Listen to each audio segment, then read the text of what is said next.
Hey, this is Kevin from OXM, and we're here with Felicia Day to talk about her web series, Redemption, and then upcoming Dragon Age DLC, Mark of the Assassin. Can you talk about how Redemption and Mark of the Assassin intersect? So when I first sat down, I said I wanted to be an elf, because that's a dream of mine.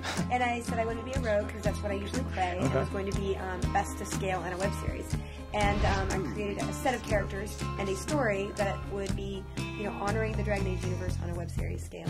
And then when they took me, showed me what I was going to be doing in the DLC, I was so excited. When Talos first appears in that first cinematic, the theme song that my composer created for the web series is underneath that opening sequence. So that's a cool little way that it intersects. And you mentioned earlier about how you tried to give Talos a lot of great one-liners and stuff. What are some of the other, traits you gave her character? Well, obviously, I wanted to create a character that me as an actress would do really well. Hey, me.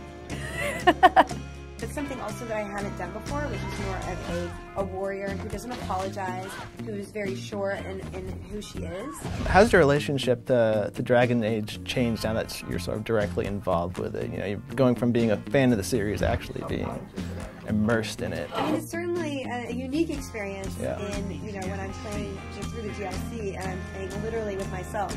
Kill her! Kill all of them!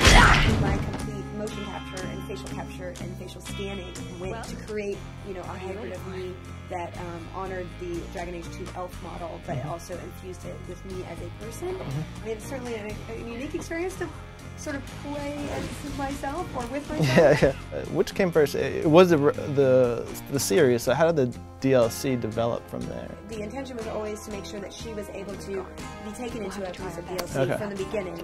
And, like I said, all along the way, I was doing research, I was sending proposals to them, and then they would say, hey, it would be cool, considering what Dragon Age 2 is going to cover, if she had this background.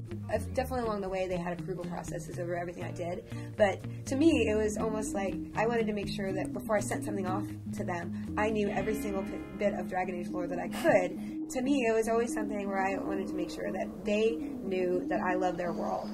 You've carved out a pretty unique career niche. I'm sort of wondering what advice you'd give to anyone who's you have inspired. And the thing that I do with my life right now is that I do things that don't feel like work. I am so honored when somebody says, hey, I started gaming because of you, or my little girl is a gamer now and she looks up to you, or whatever. Those are byproducts of what I do. But if you're on the right path, it doesn't feel like work. And even though I work, from morning to night on everything I do, it doesn't feel like I have a job. And I guess that's the biggest blessing that I get for.